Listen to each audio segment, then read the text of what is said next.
All right, guys, Bismillah ar-Rahman ar-Rahim. I want to address, somebody asked me a question, VR and fashion homeware collection.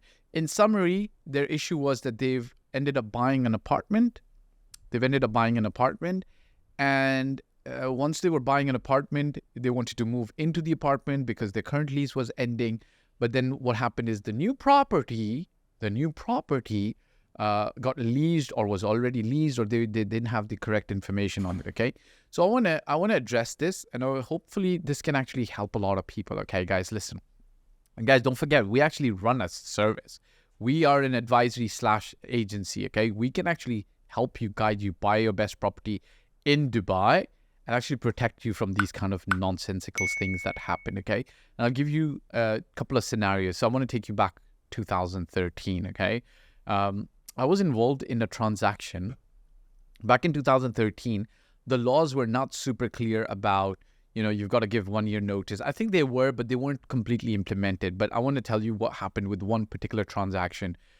This was an apartment that I sold, and the people who were living there, they were just like bachelors using the apartment. It was a 2-bedroom, maid's room apartment. Good apartment.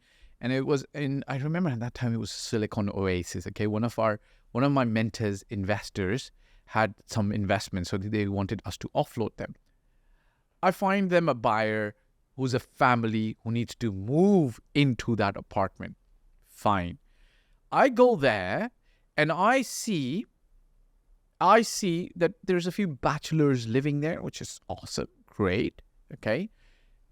And I talk to them, and these guys are just like, I think they were living in Al Ain or Abu Dhabi, and they usually just come down there.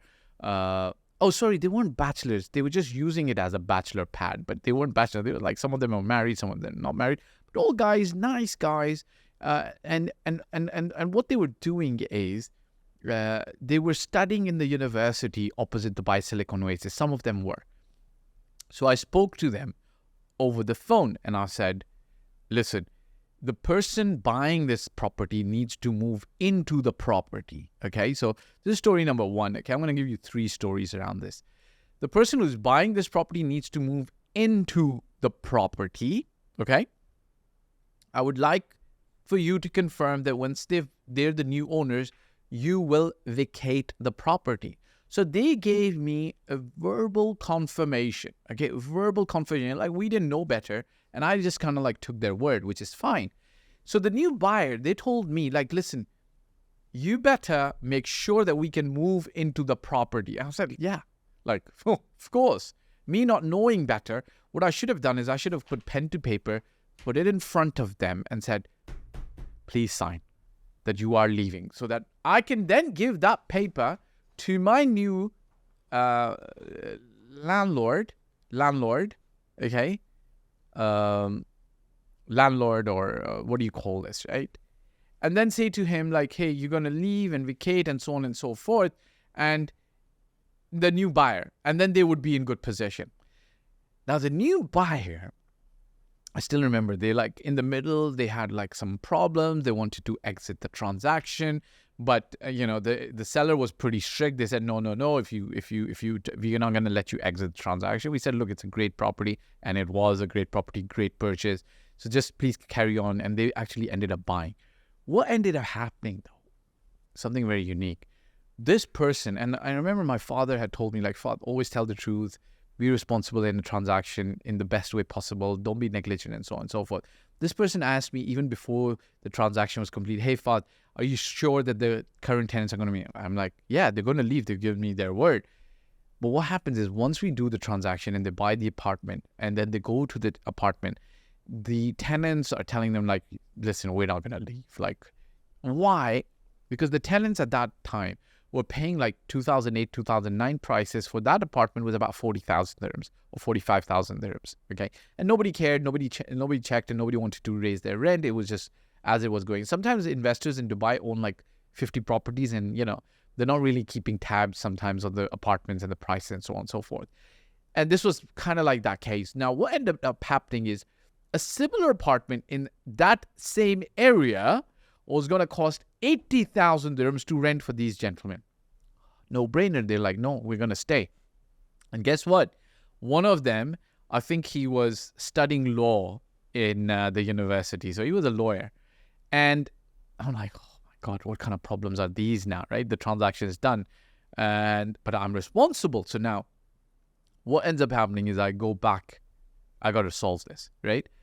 I go back and I meet this person. I still remember I met him in Dubai Academic City. He was there from Al Ain or from Abu Dhabi. He would come for his classes and then would fly back or travel back. I go and I meet him and I sit down on the table and I said, listen, I understand you don't want to move.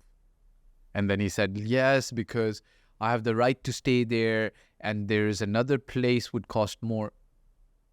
I said, okay, I hear you. But then you gave me your word, right?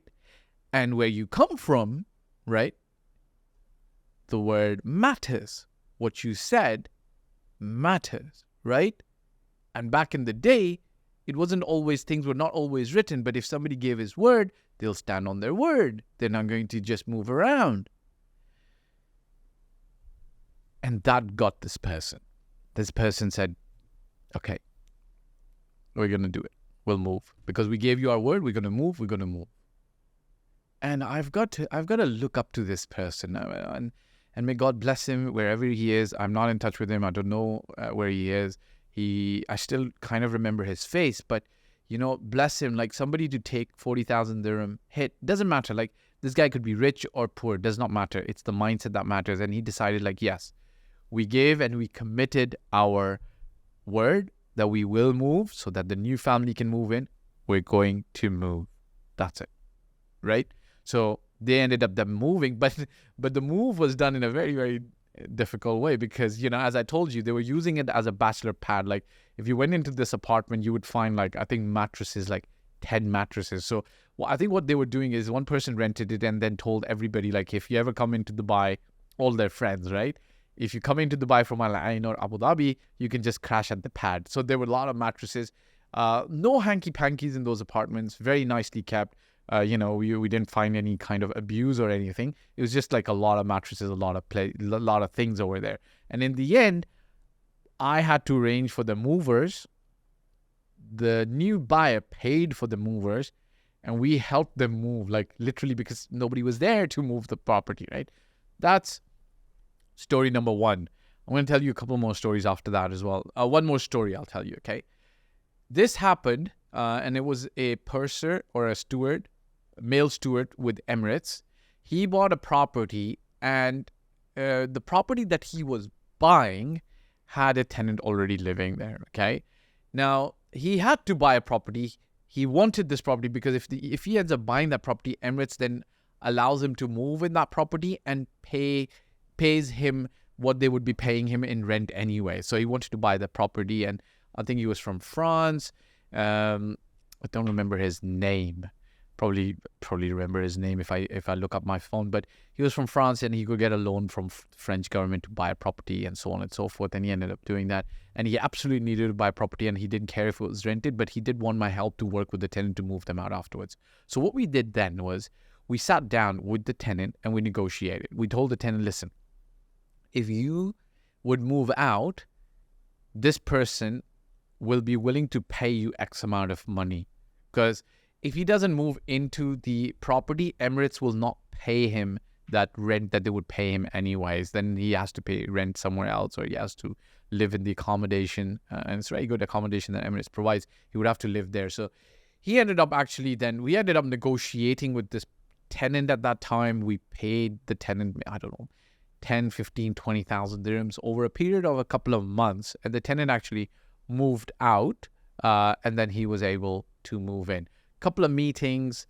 You got to take care of all parties and try to create a win-win solution for everybody involved. So these are two stories. I'm going to tell you two more stories in another solo podcast. So perhaps you can learn a little bit from these and then benefit from them. Ciao for now.